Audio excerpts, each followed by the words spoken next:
I Am Rapaport Stereo Podcast.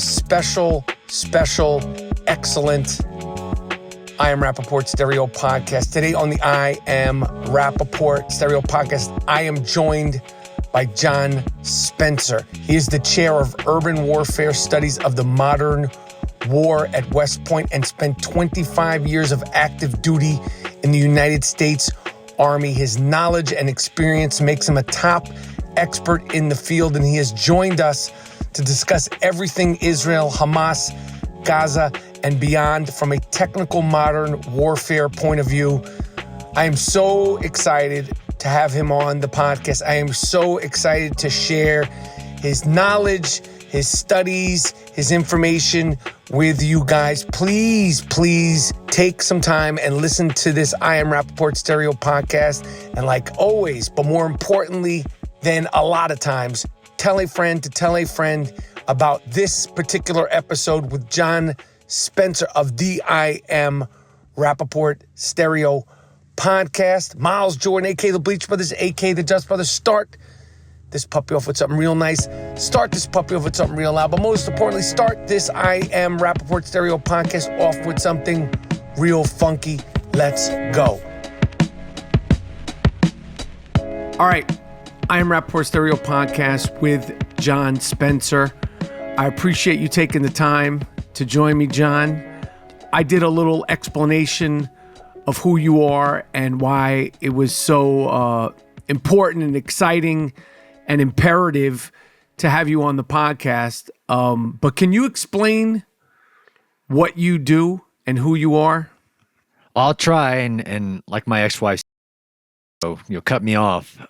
So I research war. I spent 25 years in the active army myself with 2 combat deployments to Iraq. I did the invasion, and I went later at the height of the sectarian violence. But I've been researching urban war, as in combat happening in urban areas, for over a decade. Worked in the Pentagon as an advisor for a 4-star, stood up a research center at West Point, the United States Military Academy, where I was teaching strategy, but we also created the Modern War Institute to go out and study modern wars. In 2018, I retired from active duty, but kept researching war. Now that's all I do is I travel around the world. I went into Nagorno-Karabakh in 2020. I went into the Ukraine war 4 times since the invasion. I've gone into Gaza 3 times since October 7th. I research and then write about wars. I do a lot of case studies explaining to people what happened in the past, try to help people understand what's happening now, as I have kind of I call it a dream job for myself, because we actually don't have the profession of going into war zones to understand them. There's a long reason of why, but it's hard to summarize all I do. I have my own podcast as well because I'm a lifelong learner. And one of the reasons that I've been studying Israel for so long, for years, is because I study urban war and underground warfare for tunnels.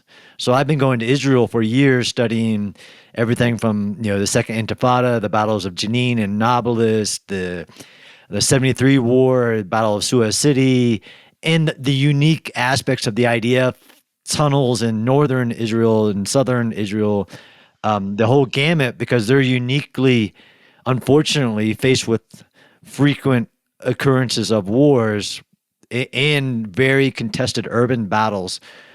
So when the October 7th invasion happened, I already had connections, I already had an understanding of the IDF and of the challenges they were going to face. I usually don't, that's great. I mean, this is all fantastic. I usually don't put a date when I'm recording a podcast, but I am going to date this podcast. We're recording this on August 20th, 2024. And the reason why I'm articulating the date, which I don't normally do, is because everything is happening so fast, and information, situations are moving at rapid speed, probably more rapid than ever because of the news and the information and the Twitter and the X, and there's so many people sharing information and disinformation. In the last few hours, the bodies of 6 Israeli civilians who were kidnapped on October 7th were recovered in Khan Yunis. You were in Khan Yunis. When you were in Khan Yunis, what did you see? What is it like? What did you witness? Describe what Khan Yunis is like, because I'd never heard of Khan Yunis. I never mentioned Khan Yunis before October 7th. So can you explain what you saw? Sure. And this has been much of the world's basically getting everything wrong. Like literally everything, from Gaza being the most densest place on earth. And I study cities for a living as well. And it's not even on, it's not in the top 100. But even understanding that it's not one continuous urban area, right? There's 24 major cities. Khan Yunis being one of those hubs, actually one of those central hubs for the Hamas leadership. I went into Khan Yunis with, interestingly, with the 98th Division, who is the division who did this operation that we're talking about, that recovered the 6 bodies and brought them home. I was with them and with the general, who is, man, they should make a movie about that general. Is a former Israeli Navy SEAL who they made a division commander and has been kicking butt since October 7th, to include on October 7th, General Goldfuss. But I was there in Khan Yunis in February during some of the major operations to clear it. I saw, just challenges, even as a guy who's walked the ground of many wars and battles, has studied urban combat. I saw, buildings 8 stories tall. Where I was actually at in Khan Yunis, the division commander took me out to talk to the brigade and company commanders. They were searching for a tunnel, which, as a tunnel guy, trying to understand, like, the fact that you could, once you enter Gaza, there is likely a tunnel underneath you. You just don't know it. So we were actually in Khan Yunis, deep in Khan Yunis, and he brought me to a unit, and the engineer battalion was looking for a tunnel that they believed was connected to this mosque. And we were standing on top of this area where they were searching for it by drilling into the ground, one of the ways they do it. And a few hours later, they found the tunnel. So I was standing on top of an enemy tunnel that they had not yet found. I, of course, saw the remnants of the high-intensity urban battles that they were having with Hamas, the fact that every other building was an explosive or used to fight the IDF in Khan Yunis. I also talked through the commander about all the measures they were doing to prevent civilian harms, despite the misinformation of the world, how they had cleared it, how they had used facial recognition to get the Hamas members trying to leave with the civilians, that they're trying to get out of harm's way. I learned about how they're restricting their movements, the IDF. They do daily pauses, like 4-hour pauses. Since November, when they entered, daily pauses to allow civilians to move, to allow humanitarian aid to get in. I'm like drinking from a fire hose every time I go into Gaza, not just from my own research, as in, like, how are you doing this? How are you figuring out a way, despite this international condemnation, where they're, at this point, this is when the U.S. was saying, the appropriate number of civilian casualties is 0. So talking through the division commander, like, well, how are you moving forward and destroying Hamas with near 0 civilian casualties? And he talked about elements of surprise. One of the things that blew my mind, and it really hasn't been reported, the tunnels, right? So there's 400 miles of tunnels, right? So bigger than the New York subway system, the London metro, all these.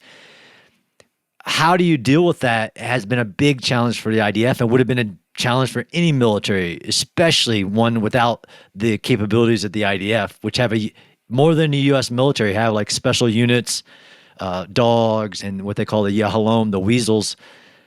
But they were ceding the ground to the enemy because the enemy was just booby-trapping the tunnels that they found.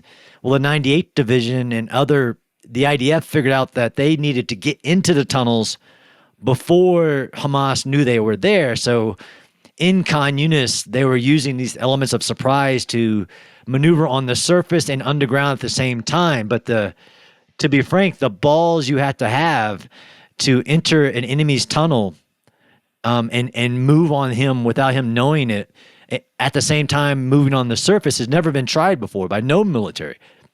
So I kept getting my mind blown on how the IDF was figuring out how still destroying the enemy, taking what they value, which is this ideal that they're going to survive this war, away from them, despite all the constraints that have been placed on the IDF. So I knew this conversation was going to be challenging because there's so much information and so many questions that I have. You say there's 400 miles of tunnels. Okay. Yep.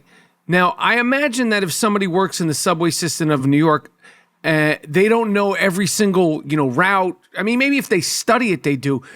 How much information, knowledge, details did the IDF have of these 400 miles of tunnels? And did they think it was 200 miles? Did they think it was 150 miles? Or did they always know it was 400 miles? They just didn't know that or imagine that they'd be fighting in these tunnels. So it's a great question. And as somebody who was studying tunnels and writing about tunnels before this, I mean, I did an underground warfare conference in Israel with what used to be called IDC Herzliya, now Reichman University, back in like 2018. I went into Hezbollah tunnels in the north and Hamas tunnels in the south.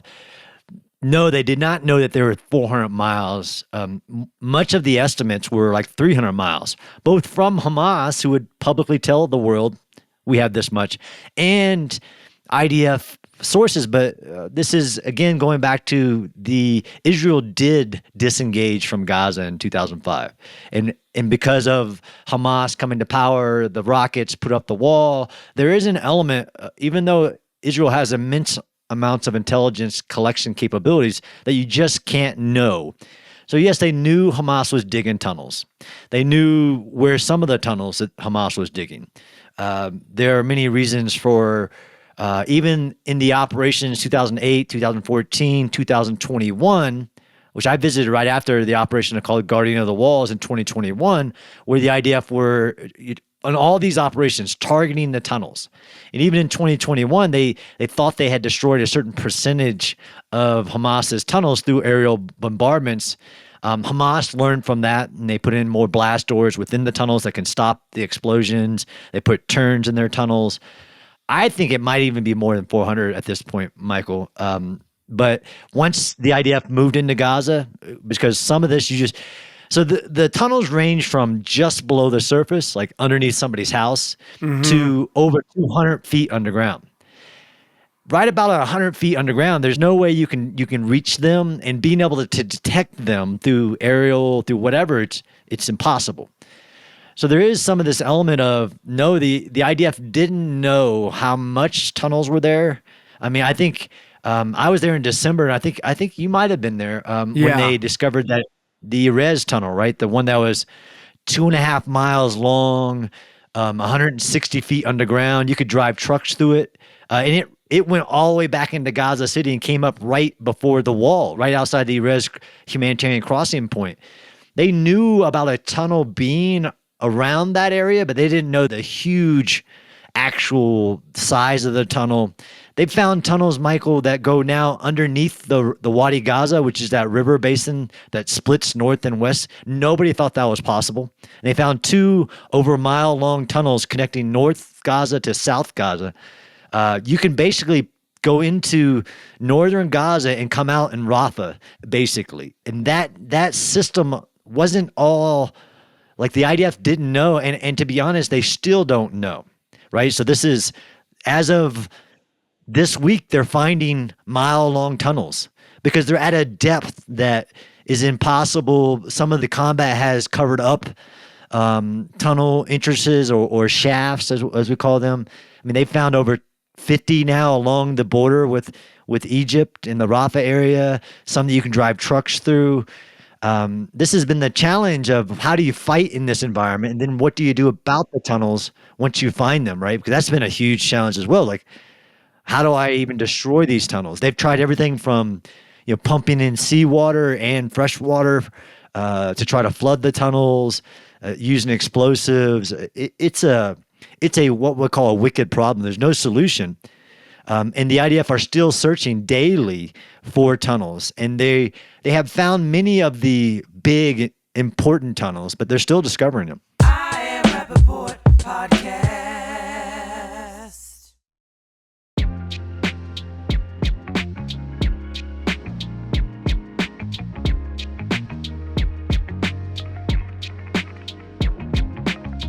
The bodies, I know you probably don't have an answer for this. the 6 civilians who were kidnapped and their bodies were recovered in the last couple of hours. I believe it was last week. Another body was recovered, and the body had been found in a tunnel, but it was buried behind a wall. How do they find these bodies? From what I understand, the one I mentioned about the one person, civilian whose body was recovered, someone who they had captured, actually they brought him there and he showed them where. Like, you know, how are they getting this information? Are they getting it from people they've captured? Is it just you happen upon it? I know you can't say for sure, but what is the communication? Like, how is it working? I can't say, just like you understand, I only do what we call open, unclassified research. So, but the IDF and Israel has said that almost all of the discoveries have happened through human intelligence. So through information provided by Hamas combatants that have been captured, that they are told, well, you might want to go back and look in this area. In this one, even this one, which there are some initial reports that were in Khan Yunis.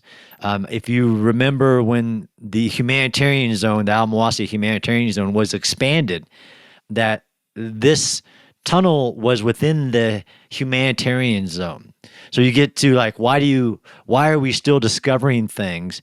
Because there are areas that the IDF have not cleared because Egypt said, screw you to the world, and he's not going to let a single refugee into Egypt, that this humanitarian zone is quite large, actually, and it was expanded in order to allow the IDF to temporarily evacuate Rafah to be able to attack those combatants. But mostly, Michael, is through human intelligence. It's not like discovery, although they've discovered thousands of tunnel shafts. But some of these are so deep and so hidden that it takes being on the ground and staying there. Like I just got back in July from the Netzarim corridor, which is this area near the Wadi Gaza that they're creating through central Gaza, and there's lots of tunnels there that they know are there, but they have to exploit them and to determine the true depth, and then decide whether they destroy them. It's a multi-year process, but human intelligence, all intelligence drives operations, and people just seem to think that we have this all-seeing eye above the world and Israel's space lasers, and they can just figure it out. No, it takes human intelligence and other forms of intelligence. I first read an article that you had written, or it was written about you, or it was an interview with you about the casualties.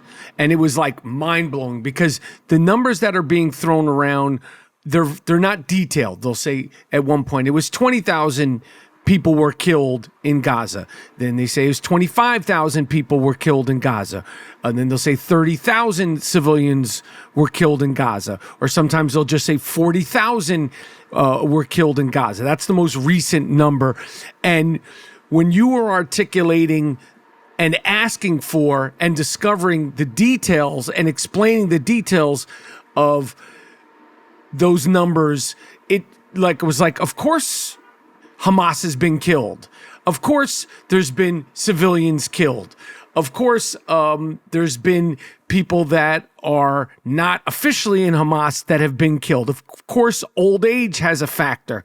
So can you explain the myths, the misinformation, the disinformation of where we are today in August 20th, and what you know about the amount of casualties, who they are, what they are, and how it's being distributed? Because I have articulated as much as I can that anything that comes from Hamas is a lie. Just like anything that would come from John Wilkes Booth, Jeffrey Dahmer, Saddam Hussein, or any psychopathic person is going to be a fucking lie. And it's impossible to believe the Ministry of Health from Gaza, the Hamas Ministry of Health, which is the Gaza Ministry of Health. It's impossible to believe. So can you explain the casualties as far as what you know today, August 20th? Yeah, I mean, it's been a real big challenge because unique to this war, right? My business is studying war and especially urban battles. And I can say very definitively, there's never been a battle or war in the history of war where anybody's had a civilian casualty count down to the single digit daily, but this global terrorist organization has figured it out and is able to give a daily death count. And nobody asked the question that you're asking me now, and I have to explain it often because the world doesn't ask. And you have leaders of nations parroting the number from a Hamas terrorist organization, and you can have your own opinions. You can't have your own facts. There's Gaza Health Ministry is Hamas. Hamas was the political wing controlling all institutions, and I can say with also clarity that nobody in Gaza is going to publicly make statements without knowing that Hamas has to approve it, or you're going to get swacked. But the number has taken this its own momentum unquestioned. What is the number? Where did it come from? Who gave it? How verified is it? So yes, as of today, the Gaza Health Ministry of Hamas, or the Hamas, however you want to say it, says there are 40,000 Palestinians that have been killed, and that's what the international media say, killed in Gaza since October 7th. Well, that's a lie, just by fact. Even if you're going to be accurate, one, the number's not accurate. We know that, and I'm going to tell you why. But to say 40,000 people have died in Gaza since October 7th. But what does the number include? Well, the number includes everybody who has died for any reason in Gaza or Israel. Let's be clear that the number actually includes Hamas and Palestinian civilians who crossed into Israel on October 7th and did all those horrible things. The number, if you don't know, includes anybody that died on October 7th committing, raping, burning, mutilating, everything. That's part of the numbers. Set that aside, the number includes anybody that's died for any reason. So yes, anybody who's died of a natural cause goes on the list. The actual, what they say, the majority of the number is provided through the Gaza Health Ministry's digital, amazing, impressive digital infrastructure, which from the hospitals identifies a body and all its information from the body and puts it on the list. But actually the number includes way more of that. And it doesn't say how the person died, right? So if you say Israel is the cause of all deaths in Gaza, then you're lying as well, since of the 13 to 15,000 rockets that Hamas, Palestinian Islamic Jihad, and others have launched into Israel's targeting civilian sites, all war crimes, over 20% of those rockets have landed inside of Gaza, killing lots of Palestinian people. They're on the list. Hamas themselves have killed a lot of people. They're on the list. If it was just the number of bodies, then we could have that conversation. But the list of 40,000 it includes a lot of double names. So people that are counted twice, people who died a long time ago are on the list. It includes, which is really the thing that people try to discount, or they actually want you to believe that there's more than 40,000, is that Hamas about 3 months ago put out on their own messages in the Gaza Health Ministry that of these numbers, at the time it was like 25 or 35,000, 11,000 of these are unverified people, as in not bodies that have been seen. They believe that they're under the rubble. The United Nations verified that as well. Like, we say about 10,000 of these we believe are on the rubble. So, well, how do you know they're dead? Well, they do it through social media posts. So you're talking over 10,000 plus names of this are people that they've collected off of social media. Somebody has reported missing. The number also includes, they have Google share drives where you can go on, as in a Palestinian can go on, insert your martyr here and put the name of somebody they don't know where they are. They go on the list as dead. So this is the element of, but what also goes on the list is, of course, Hamas combatants, like you talked about. There is no distinguishing between a Hamas militant and a civilian. Even if it's a civilian who is not formally on the named list of Hamas, it also doesn't have the name of civilians who were partaking in the hostilities. That's what's really, really frustrating. That part there is that they're acting like, and I don't always say they, whether it's the Ministry of Gaza Health, the media, whatever it is, by not acknowledging any Hamas deaths, they're acting like Hamas doesn't exist. They're not acknowledging that they even exist because they're not acknowledging any deaths. They're like clamping them into innocent civilians. And it's really, really frustrating. And it's confusing, and it's so misleading. I just wanted to just point that part out, but keep going what you're saying. Sorry, John. Yeah. I mean, I think that's a huge point, of course, but then people kind of discount that. Like, yeah, but it's still this many tens of thousands that have been killed. Like, okay, words have matters. If you believe the terrorist numbers, then you're saying have died. Okay. How many died of natural causes? How many were killed by Hamas? How many? But literally, you'll have international news say IDF kill 40,000 in Gaza, which it's just not true. And the thing that I've written about this as well is like, okay, I study war. In war, there are combatants and non-combatants, and you can be a civilian non-combatant protected. And actually, there's not one bit of evidence of Israel targeting civilians. Period. Not one bit of evidence. But you can be a civilian and you can turn yourself into a combatant. And this is in the complexity of urban warfare, where you have a combatant like Hamas who wears civilians, uses human shields, and wants to get as many civilians killed as possible to achieve their goals. You can have civilians who die that are actual non-combatants, but are dying because of Hamas. But you can also have civilians who turn themselves into combatants, like the crazy story of Israel's wild hostage rescue operation, like a scene out of Falda, historic, entering enemy territory when they know you're coming, and they rescue the 4 living hostages, and the media ran with 105 civilians killed. Like, well, if you're holding a hostage and you were a civilian, you're no longer a civilian. You're a combatant, and I can kill you. Period. These are very simple things to understand in war, but the number has created and becomes its own thing now, right? Taken completely out of context and lie. I mean, there is not 40,000 people that have been killed, and is highly, highly unlikely, since there are double names on the list. There is just missing people on the list. It's all a lie, but at least if these people were honest, whether it's mainstream media or political leaders, at least put the caveats on there. Say, according to Hamas Gaza Health Ministry, or 40,000 reported dead or died or whatever. Put the caveats on there, but they'll do worse. They'll say that Israel caused all these deaths, and if Israel just stopped, all the killing would stop. I am Rapaport Podcast.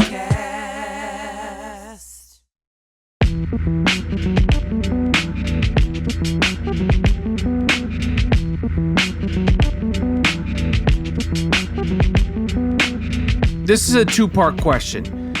In regards to this misleading misinformation over the casualties, have you ever witnessed, understood, studied anything like that?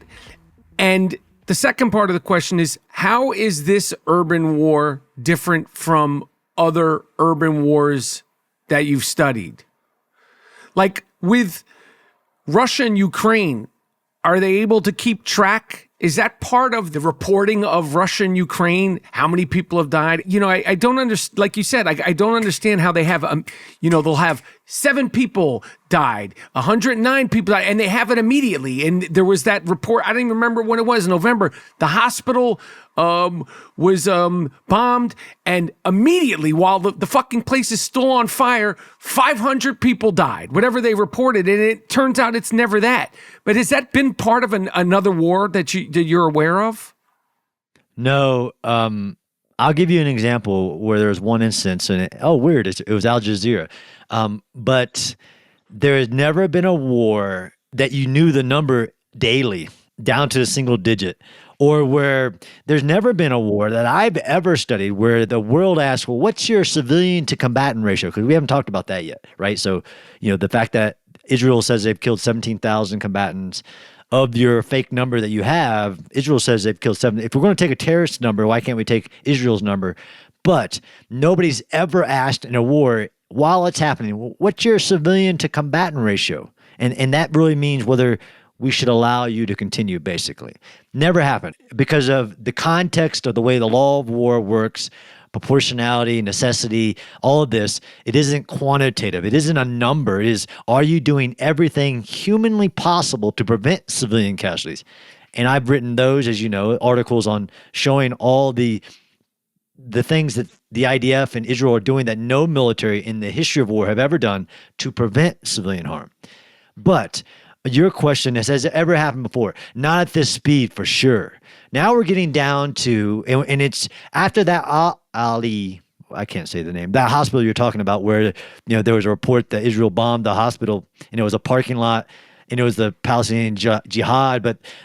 And you think that the world would learn when the Gaza Health Ministry emptied the hospital morgue, and I don't know if you've seen this picture, and held a press conference that night with bodies, to include men holding the body of children, all around this doctor of Hamas, saying that the number was in the 500, 700, and it went around the world.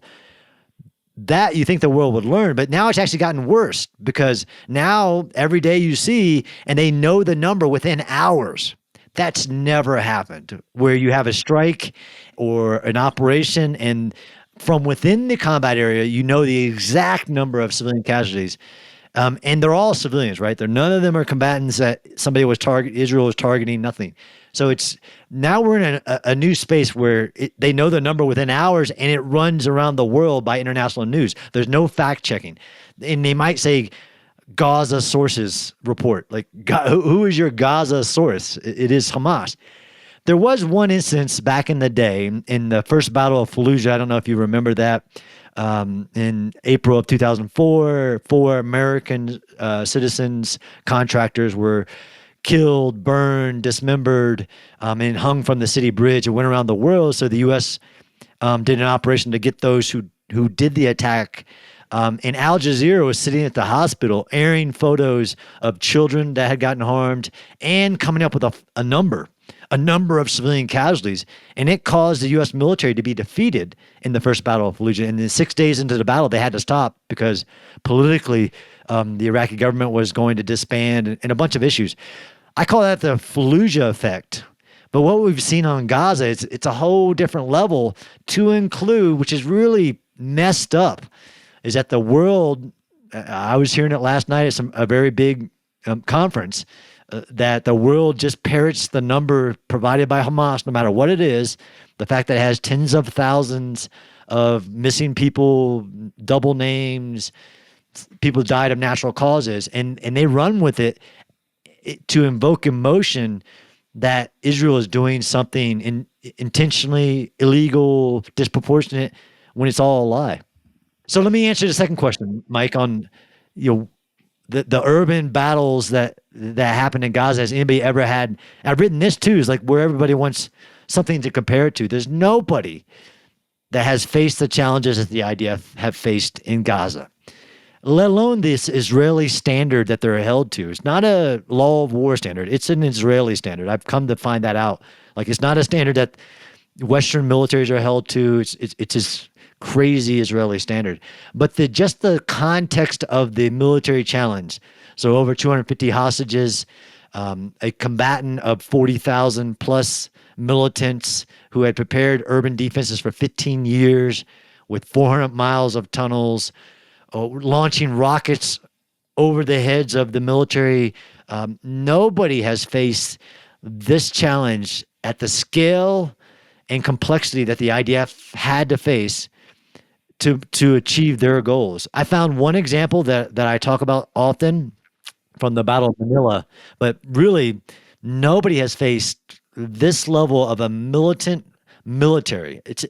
This is, again, Hamas is not a resistance force for damn sure. It's not a insurgency. It's not, yes, they're terrorists, but it's not a terror force in somebody else's land. It was a military who had prepared its cities for war for over 15 years, billions of dollars, rather than investing in water, desalination, sewage, anything for the people. It spent billions of dollars because we didn't. Like, how much does it cost to build a 400-mile tunnel network underneath your civilian cities? It costs billions of dollars. And this is the other aspect, difference with other wars. And you asked me like Russia, Ukraine numbers. No, nobody knew. Matter of fact, we still don't know how many people died in like the Battle of Mariupol because Russia doesn't give access to people, and they're not going to give you a number. But the one element is that in other wars, civilians. So this is the ideal that we think Hamas are some type of good guys, right? If you're one of these pro Hamas waving the flag in America people, you think that Hamas just wants, it just wants self-determination. It wants freedom. It wants its own, for its people to have equal rights and prosper. Like, you live in la la land, because Hamas never has said that.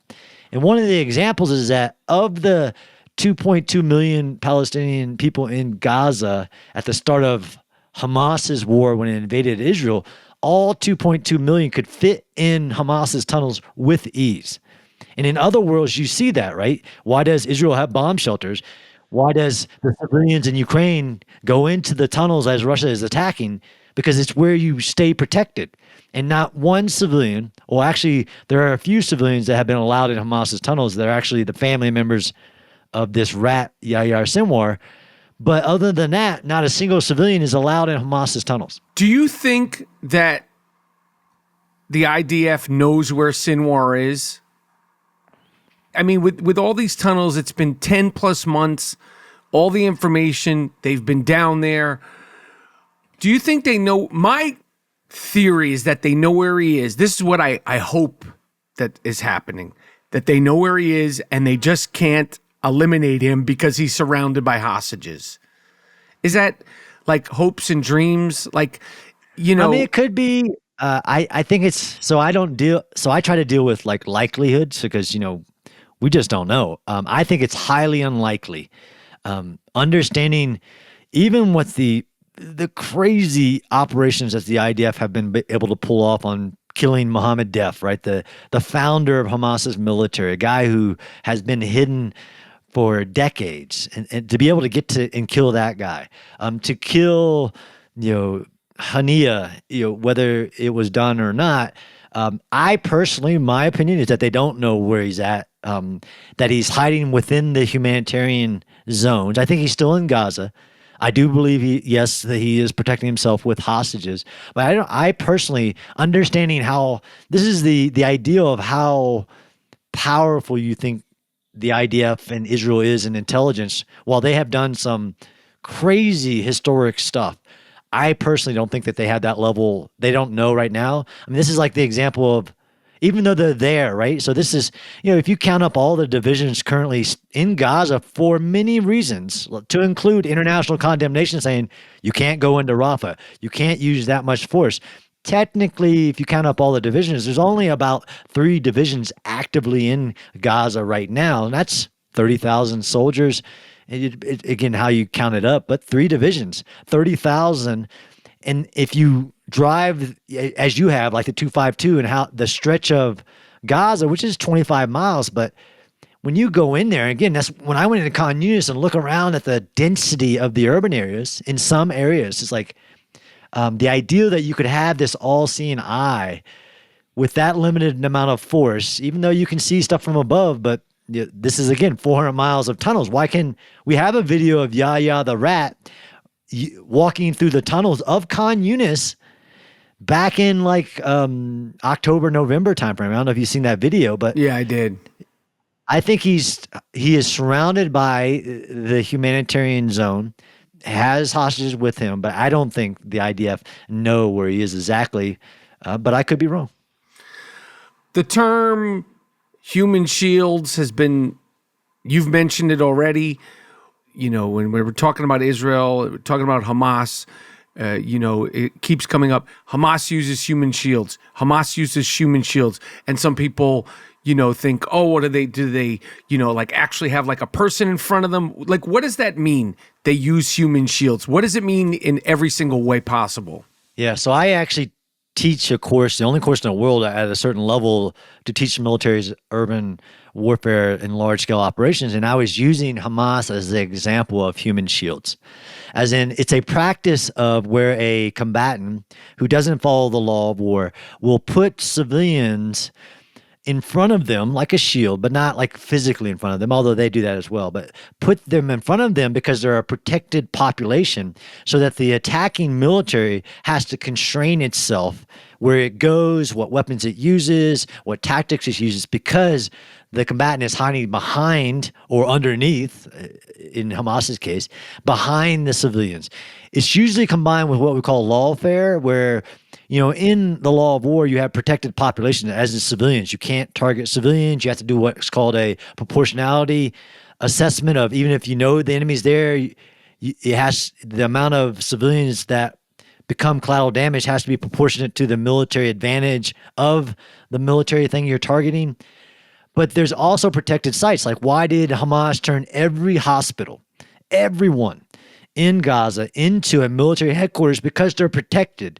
And the IDF can't strike them without doing these notifications and taking all these precautions. That whole practice is what's called human shields, where they put the humans, their populations, in front of them so that the other military can't target, can't use certain tools, has to constrain themselves, find a different way. It's a war crime. But, Michael, I want to explain to you that, ISIS, Al-Qaeda, just name the terrorist shithead, they all use human shields. But Hamas does something that I've never seen a combatant do, and that's use human sacrifice. Because even when you're using a human shield, you're not physically holding them in front of you. Sometimes they will in like a mass protest or like humanitarian aid delivery. So you can't target the guy that's shooting at you. But what Hamas is doing is using human sacrifice, as in they say, not my words, over and over, and they keep telling the world, I need as many of my people to die as possible.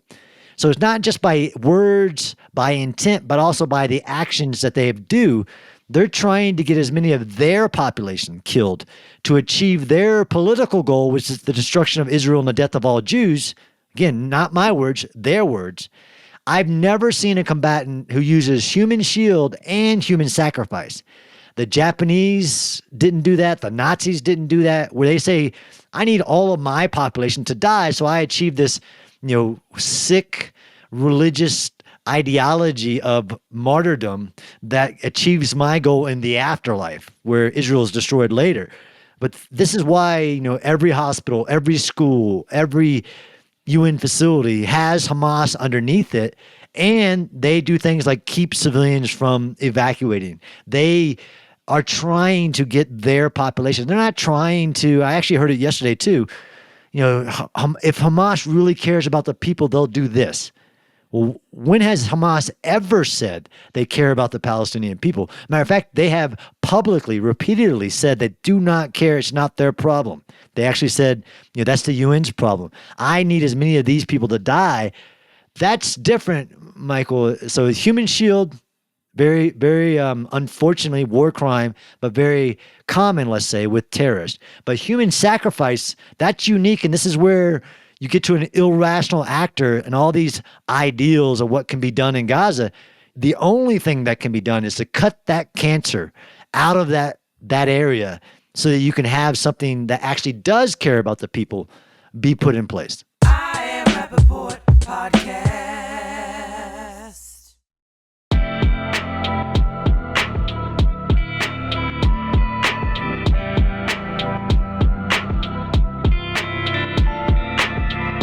What does, I know you said you don't deal with probability, and I know you don't deal with probability.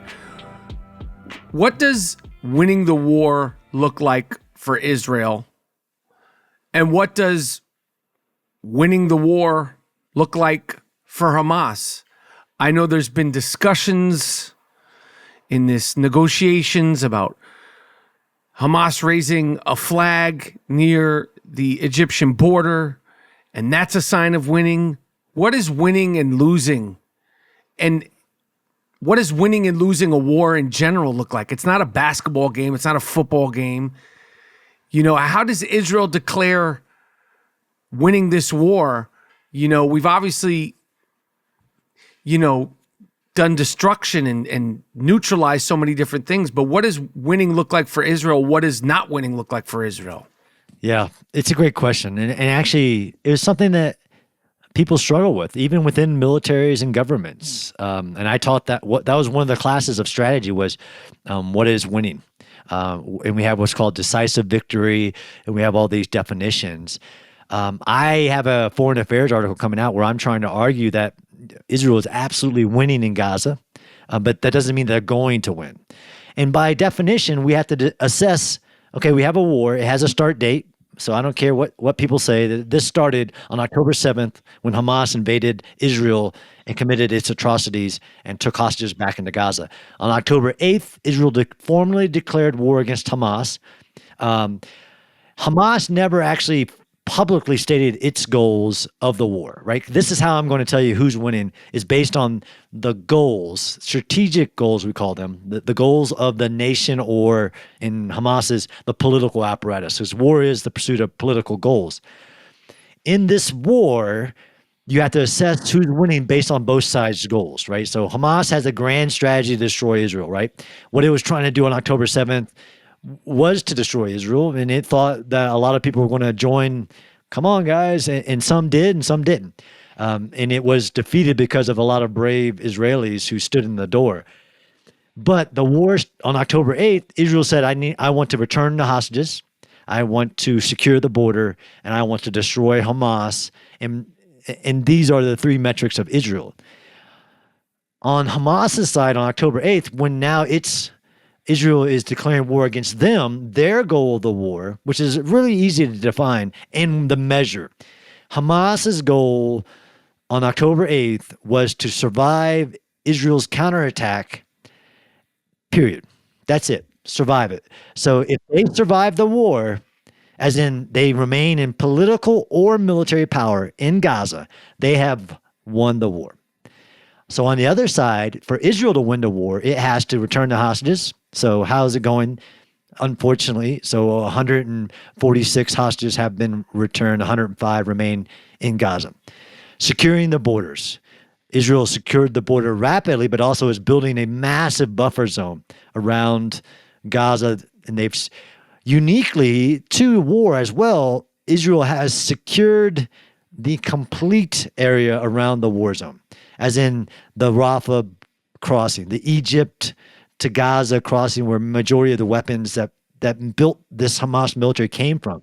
Even in the past, you talk about the U.S. and Iraq, Afghanistan, Vietnam, other places, sealing the enemy from that external support was never achieved. And it became one of the reasons that they became drawn out, protracted fights is because they had constant, even state-backed support being able to flow into them.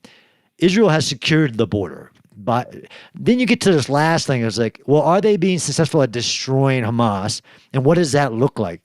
That allows people that think they're smart to get into, you can't destroy an ideology. Like, nobody said that was the goal of the war.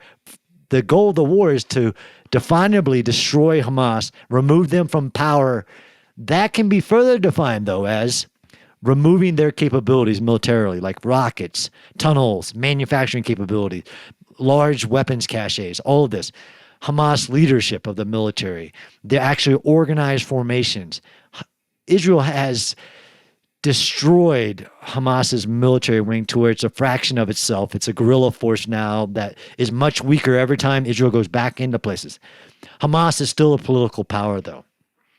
Even though it's governing the people of Gaza from the shadows, but through force, to include distributing the humanitarian aid that the world, it's a big, but that's one of the ways they have power is they're taking the humanitarian aid and giving it out, which is a form of power.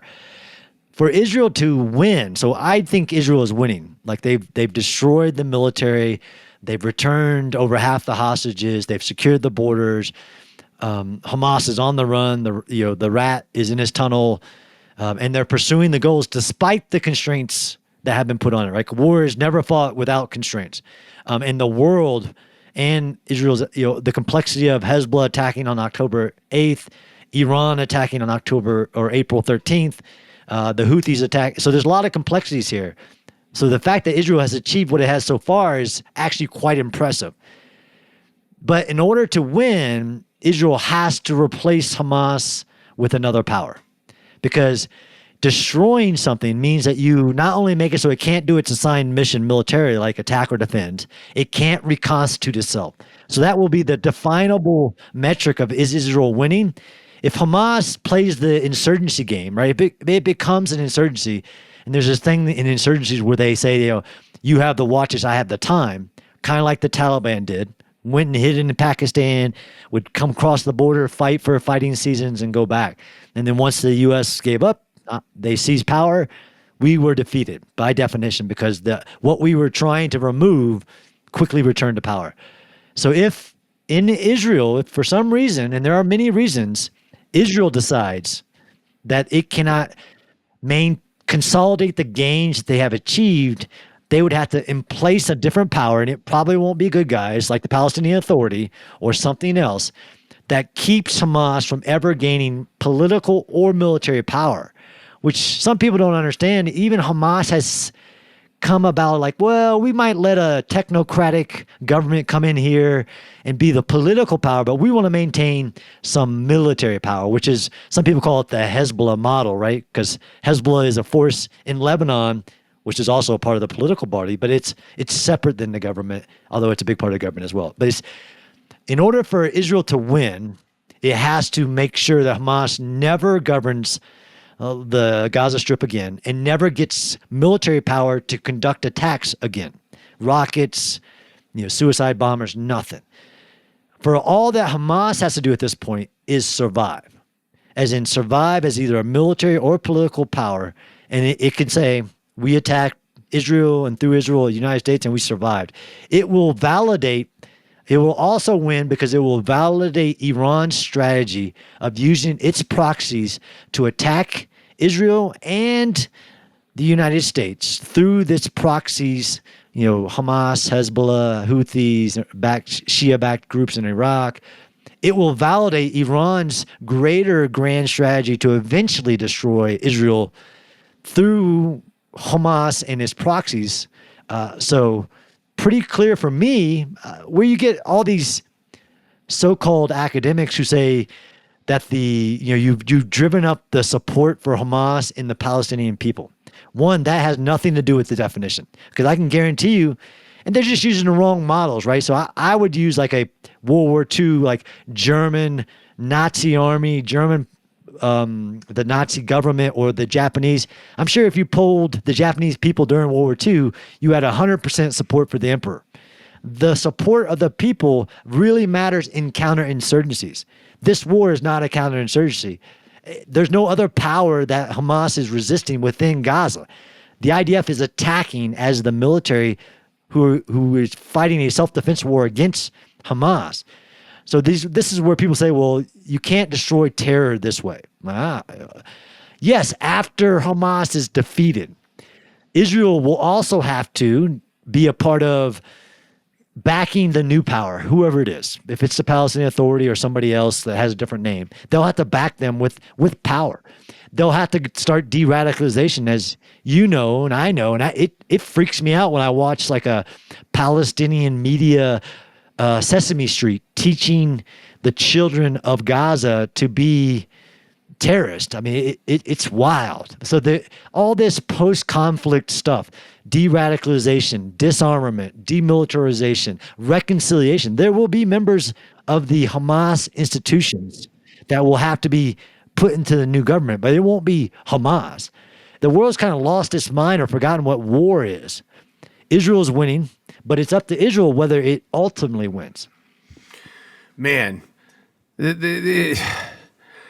just a lot. It's just a lot. It's a lot. It's a lot. It's a lot. Yeah. It's a lot. And we're fighting Hamas. We're fighting in Gaza.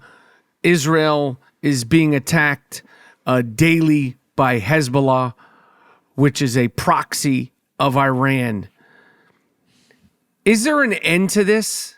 And, I feel like the end, the end is Iran. Iran is in control of this. Iran is funding this. Iran is pulling the strings. If you remember the poster of the movie The Godfather, the puppet strings. Iran is, pulling all those strings. Is there an end? And how does the world get to the end? Because I feel like it can't just be all placed on Israel to deal with Iran. They have so much money. There's so many people there. They're sniffing around a nuclear bomb. They're causing havoc. They have been causing havoc. They've been funding havoc, funding terror, funding destruction for so many years.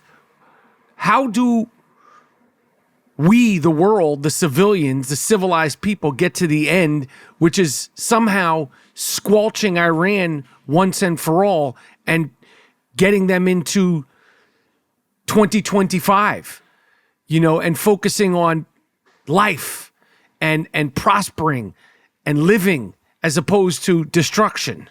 Yeah, Michael, if I had the answers to everything, I would probably have a different job. But you did ask me about the war against Hamas in Gaza, but you can't separate that from the fact that Hezbollah which is a massive military, is attacking since October 8th. That you have 80 to 100,000 Israelis homeless for the last 10 months in northern Israel. And the fact that Israel needs to be able to say that it's ended the war in Gaza in order to give Hezbollah the option to mess around and find out, since they say they're only doing it because Israel's fighting this war, which really means Israel needs to be able to say it's transitioning out of high-intensity combat into this post-conflict operations we just talked about. But you're right, is that the head of this snake, the tentacles are all Iran. And in this aspect is like a better question for me is how do you reestablish deterrence? Because this is what this has all been a part of. And through many reasons, Iran has been allowed to be the global exporter of terrorism, building this network to attack Israel and through Israel to attack the United States, is that it's going to continue until we stop the cycle of violence, which I actually like that term. I agree, we should stop the cycle of violence, but this country, these groups understand power. They understand the threat of power. It's called deterrence theory. Iran is going to keep doing this until they're stopped and there are repercussions for its actions. But this is the complexity of geopolitics, or even for Israel, just its security, as in I have to make very hard decisions on priorities of threat. And of course, this terror mullah regime getting a nuclear bomb is the number one threat. So I have to act with that as the primary because, again, not my words, Iran wants nuclear weapons not for its own survival, but to attack Israel and other people. How do we get out of this? How do we end this? It's through steps. Step one, I can say the very first step is to destroy Hamas, because that is the stepping stone. And if you don't, then the cycle of violence will continue forever. If Israel is cut from destroying Hamas, then that gives a win to Hezbollah as well, because Hezbollah says they helped Hamas survive by attacking Israel. So it will continue the cycle of violence. Of course, Israel has to do a lot.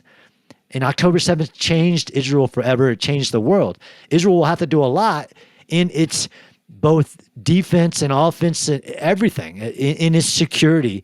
But there are also lots of positives here. The ideal of Arab nations coming to the aid of Israel while it's under attack is unheard of, right? So I think that's a sign of there is a path to a better world here. But it starts with the destruction of Hamas, and it starts, I agree with you, with stop using a foreign policy of insanity with the mullah regime, the Islamic regime of Iran, and doing the same thing, hoping for a different outcome, that it will, it has human rights as its center of its goals. No, it doesn't. And you have to use power.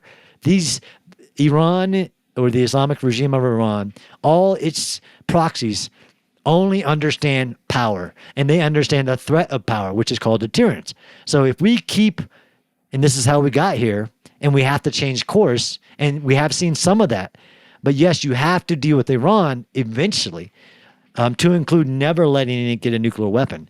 But Israel and the world, to be frank, has to do it in steps. Step one, this irrational, evil entity of Hamas cannot be allowed to survive, or the cycle of violence absolutely. So I can't tell you the future, but I can tell you with strong certainty, if Hamas survives this war, the cycle of violence will continue forever. Some people say the people of Israel, they'll find a place to go. America will let them in.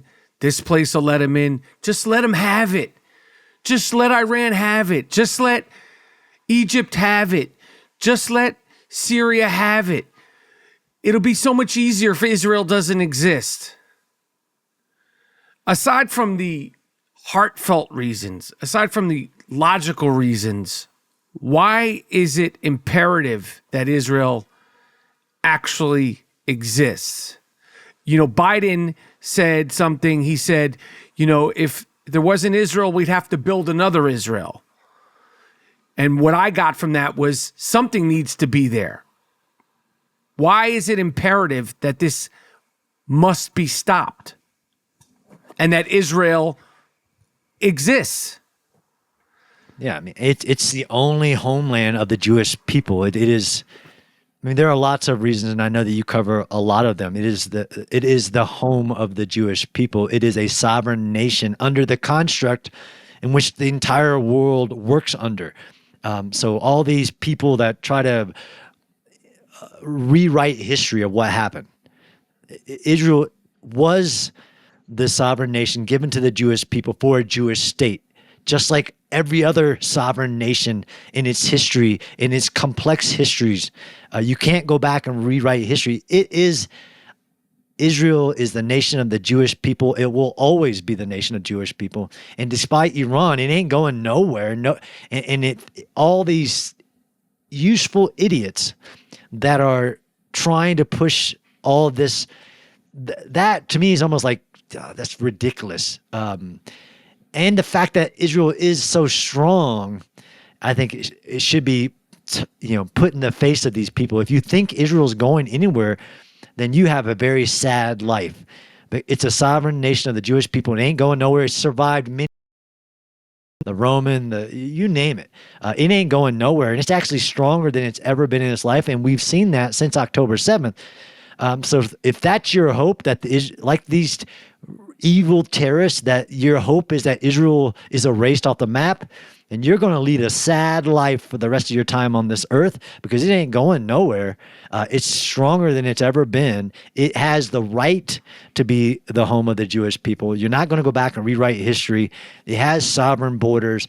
There are complexities of it, but all that freaking noise to me is ridiculous. And this is why you've seen the strength of Israel, and despite the at times it has been attacked by 5-7 nations at one time.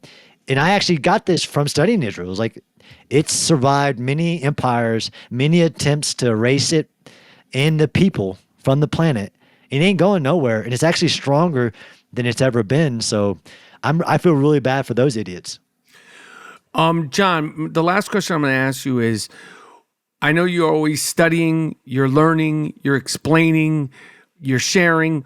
What's most pressing next that you're trying to figure out or decipher about this war with Hamas currently, as of August 20th? Yeah, it's a great question, actually. And just to be clear, I love when you say it's a great question, because you get asked so many great questions. So I'm honored every time you say that. Like, I feel like I put one up on the board. Like, I'm like 1 point for Rapaport. It's such a big topic, right? So to be able to really narrow down to like, oh, that's a good one. Respect. So for me, as a student of all urban warfare, what's next for me is to capture, despite the noise, despite the information, is to capture, like, how the heck, just like we did. So if you don't know, from during the 1973 Yom Kippur War, the United States sent study after study, like commissioned like 27 studies. Like, how did Israel survive that? How did they turn the tide and do the unthinkable? I'm currently in that mindset of what Israel has been able to do, the IDF specifically, in Gaza, despite this world that Hamas built for 15 years, is still able to achieve its military goals with very low civilian casualties, dealing with a tunnel network that nobody's ever dealt with. I mean, even the paradigm shift. So I do underground warfare. Before October 7th, Israel also had an aversion to tunnels, like don't go in them unless like a soldier's being taken into a tunnel, like last resort. They have had a complete paradigm shift where that's not Hamas's tunnel, that's my tunnel. And they're using the tunnels to attack Hamas at the same time and completely dominating this enemy. I'm trying to capture that, and I learn every time. I'll be back. I'll actually be there for the anniversary on October 7th. I'll be back studying, like, how the heck are you doing this? How are you still achieving these goals despite the constraints, which are always there in urban warfare? Because I'm the urban guy, and I've been telling people for over a decade, like, this is the future. Because like we've seen with Hamas and other groups, it gives them an advantage to be in the urban area. It shouldn't give them an advantage to violate the laws of war, and we should uphold the laws of war. But this is the future of wars because of the population growth of the world, the urbanization of the world, the fact that all militaries are smaller than they've ever been in history. We're going to see more and more of this urban battles. Hopefully we never see anything like Hamas again with this human sacrifice tunnel-based strategy. But I'm trying to capture how the heck did you figure it out so that other militaries, because I honestly believe that what the IDF have achieved, the innovations, the tactics, everything, will save American lives in our next battles and wars, because they've figured out things that we've never faced these challenges, and we would not have figured it out the way they have. I mean, just like the risk that they're taking to enter tunnels at the same time, like, it's mind-blowing. But I think they will save American lives in the near future. Wow. All right. John Spencer, I appreciate you taking the time. I really, really appreciate all the information that you've shared on your own, that you've shared on other podcasts, and obviously sharing with me. It really means a lot to me, and hopefully it means a lot to the people that get to listen to this, because I think it's imperative to have this this knowledge that you have. So I appreciate you joining the podcast, and and I'll talk to you soon, my man. Thanks, brother. I really appreciate it. Boom. I want to thank again John Spencer for joining me on the I Am Rapaport Stereo podcast. Make sure you tell a friend to tell a friend about this very, very important episode. I'm done. Thank you again, John Spencer. Follow him, read all his work, get informed. Miles Jordan, a.k.a. the Bleach Brothers, a.k.a. the Dust Brothers. Take me out of here with something real nice. Take me out of here with something real loud. But most importantly, take me out of here with something real funky. It's the I Am Rapaport Stereo podcast. I'm done.